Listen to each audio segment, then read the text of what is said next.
자, 안녕하십니까. 이수면의 주식뉴스 공장 12월 5일 수요일 마감 브리핑을 시작을 하도록 하겠습니다. 어제 전일 미국 시장이 상당히 요란스러웠습니다. 오늘은 미국 시장이 휴장입니다. 아버지 부시 장례식으로 인해서 공식 휴일로 지정이 좀 됐고, 이로 인해서 파월 연준의장의 의회 연설 증언도 취소가 좀 됐습니다. 그래서 오늘 베이지북은 내일 새벽 정도 나오지 않을까 좀 싶습니다. 그래서 오늘 미국 시장은 휴장이고, 다우지수 3% 이상, 나스닥의 하락. 아침에 모닝 브리핑을 통해 가지고 국채 어제 다우가 왜 움직였고 트리거가 됐는지, 하락폭이 나왔는지 1차적으로 정리를 좀 해드렸습니다. 그래서 그 내용 부분들은 오늘 마감이라도 이번 달 지금 다른 국채 부분하고 이제 스프레드 차가 좀 좁기 때문에 계속 이걸 시장에서 관심권을 좀 둘 거예요. 그래서 알아두실 필요는 있습니다. 알아두실 필요는 있고, 아침에 말씀드렸던 내용대로 장기채가 하락 부분이 나오는데 단기채가 FMC 회의 부분들이 있을 때까지는 이런 흐름 부분들로 갈 수 있으니까 혹시 이런 내용들의 변동성이 나왔을 때 미리 알아두실 필요는 있죠. 그래서 오늘 아침 모닝 브리핑, 12월 5일 모닝 브리핑은 이번 주 중에라도 꼭 한 번 정도는 다시 들어보실 필요가 있다. 체크를 좀 해두시기 바랍니다. 자, 일단 나스닥이 3% 정도 하락이 진행되는데도 불구하고 대부분 장세 자체가 글로벌 증시 아시아 쪽 부분의 하락 부분들이 시가의 개파락 부분들이 나왔죠. 그럼에도 불구하고 상해 종합지수라든지 선진 지수 같은 경우는 장중에 제가 플러스까지도 본 것 같아요. 마이너스권에서 상당히 강한 반등 부분들을 진행해서 최근에 상승분에 대한 조정 정도, 이 정도 선에서 조정을 마무리되는 반등세를 이끌어내면서 상승을 이끌어내는 그런 모습들이 나왔습니다. 아침에 이렇게 드렸어요. 미국과 중국의 무역 분쟁, 아주 작은 실수지만 백악관에서 시작하는 기일이 언제냐, 12월이냐 1월이냐의 혼선 부분들 중에서 무역 분쟁의 협상 부분들이 퀘스천을 물겠다면, 오늘은 이제 그걸 약간씩 이제 해소해주고 있어요. 중국의 상무부도 무역 협상 시간표 90일 인정, 회담 성공적이고, 지금 어차피 보면 이번 달부터 이제 90일 동안 진행돼야 될 게 중국에서 어떤 조치 부분들이 가시화가 돼야 되죠. 오늘 이제 중국이 대미 약속의 신속 시행 부분들 좀 하고 있는데, 특히 지재권 관련된 부분이죠. 지재권 훔친 기업들의 돈줄을 좀 막는 조치 부분들을 어제 전일 전격적으로 시행을 좀 했습니다. 국가지식재산국이라든지 인민은행이든지 채권법원 등에서 공동으로 지적 재산권을 상습적으로 침해하거나 특허 출원을 진행해서 허위 서류를 낸 기업들 있죠. 향후에 회사채 발행 금지까지 처벌을 강화한 33개 조치 부분들을 진행을 좀 했습니다.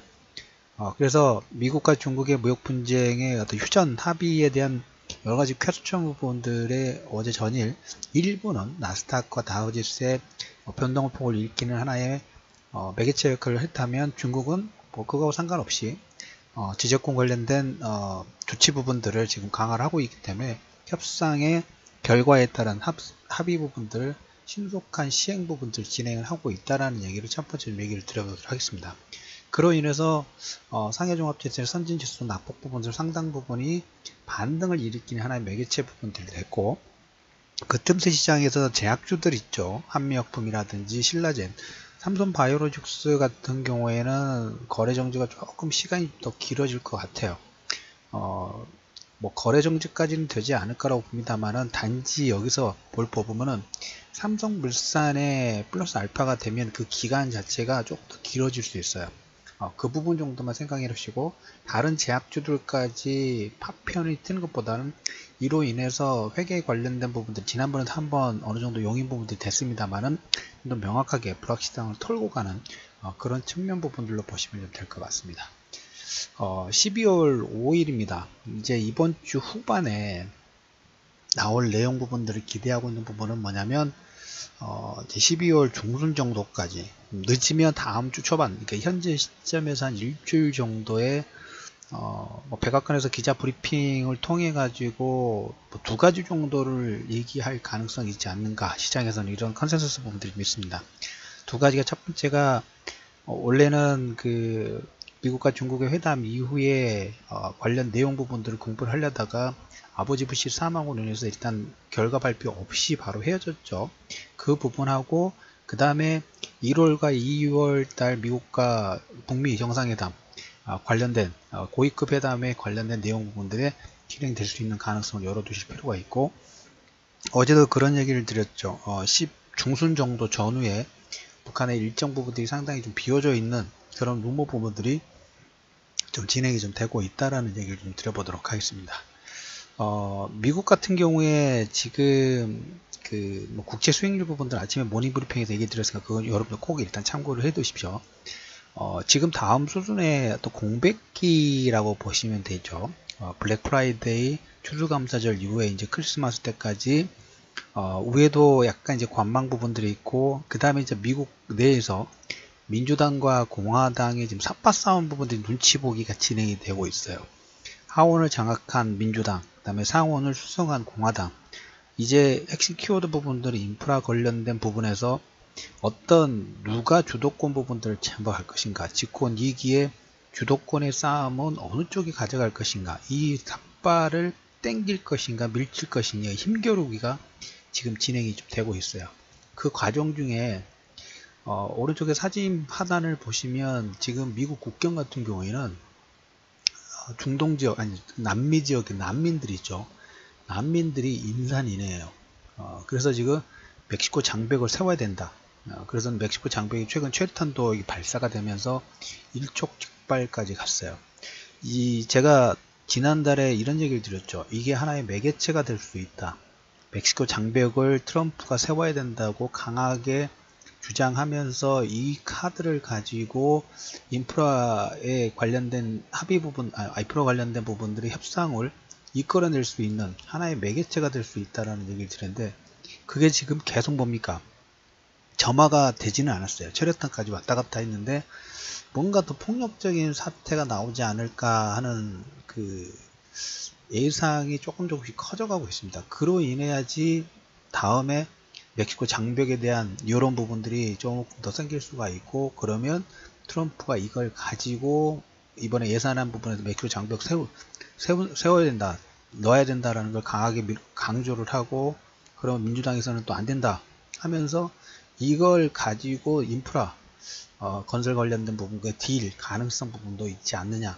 그래서 다음에 지금 뭐 최소한 1월과 2월 달 그 사이 한 달 정도 전후에 이 인프라 쪽이든지 아무튼 민주당과 공화당의 예산, 다음에 정책 부분에 대한 삿바 싸움 부분들이 진행되고, 그래서 한 1월과 2월 정도에 북미 정상회담 부분들을 이용을 하는, 진행을 하면서 다음에 자연스럽게 넘어가는 그런 그림을 그리지 않는가라는 생각 부분들 좀 합니다.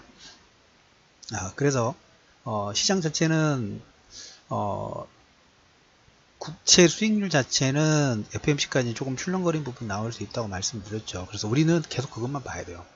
어떻게 보면 막연한 희망사항일 수도 있겠죠. 희망사항일 수도 있는데 한편으로는 좀 절실해요. 왜 절실을 하냐면 객관적으로 봤을 때 우리나라가 다음 수순 뭔가의 수순 부분들을 진행을 할 때 러시아, 중국, 그 다음에 일본, 미국, 여기에 지금 어떻게 보면 가운데 꽉 끼어 있어서 힘을 못 피고 있죠.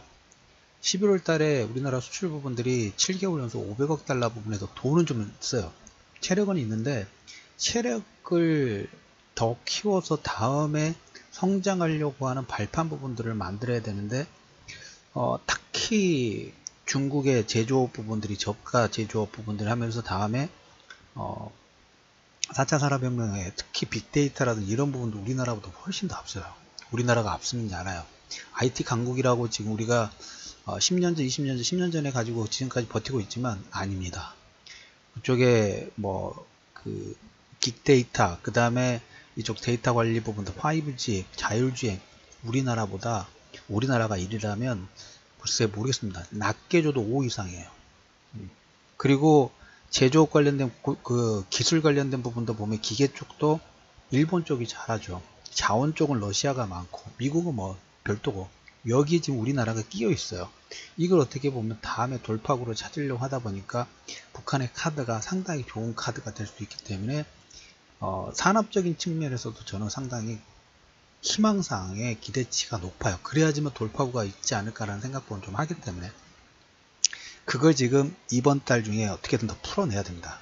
풀어내야 되고 다음 내년 초반에도 계속 이걸 밀어붙여야지만 우리나라의 5년 10년의 다음에 그린 부분들을 좀 그릴 수 있다라는 얘기를 드려보도록 하겠습니다. 그 흐름이 이제 결정되기 전까지 12월 중순 때까지는 시장 자체에서 이런 식으로 각계전투식으로 움직일 것 같아요. 종목 중도. 그 다음에 지금 내년에 2500 부분하고 연말 장세 부분하고 1월달 신년효과 부분들은 특히 중용주들 움직인 부분들이 상당히 탄력적으로 나와요. 그래서 중형주들이 신년효과하고 신년에 있을 CES라든지 그 다음 2월달에 모바일 콩그레스라든지 이런 모멘텀을 가지고 정책적인 모멘텀, 신년에 대한 기대감을 움직이면서 그 종목분들의 움직임이 나올 수 있습니다. 대형주는 남북 경협 관련된 부분의 연장선상, 그리고 최근에 향후에 산업 사이클의 기대치가 높아져 가고 있는 뭐 조선건설 이런 섹터 부분에서 긍정치 부분들이 좀 나오고 있기 때문에 여기에 선상하고 그 다음에 남북 경협 플러스 알파, 그 다음에 중형주 쪽은 이 연말 특히 신년효과, 신년에 있을 정책적인 모멘텀하고 전시의 모멘텀에 따라서 내년 2019년도에 기술 패러다임 부분들의 어떤 중심점 부분들이 있는 그런 종목분들의 움직임이 12월 달에 어느 정도 미리 선작업 부분들이 들어요. 선작업 부분들이 진행되기 때문에 요걸 캐치하면서 다음 12월 말부터 1월 장세 부분들 2019년 2500 파동 부분들을 준비를 계속적으로 좀 하도록 하겠습니다. 오늘 다시 한번 말씀해 드립니다만 아침 모닝 브리핑에 국채 관련된 부분들 내용 부분들은 안 들으신 분들 잘 이해 안 되신 분들은 꼭 다시 한번 리마인드 들으셔가지고 복습 부분들을 해두실 필요가 있다는 얘기를 드리면서 12월 5일 슈메나의 주식 뉴스 공장 마감 브리핑을 마무리하도록 하겠습니다.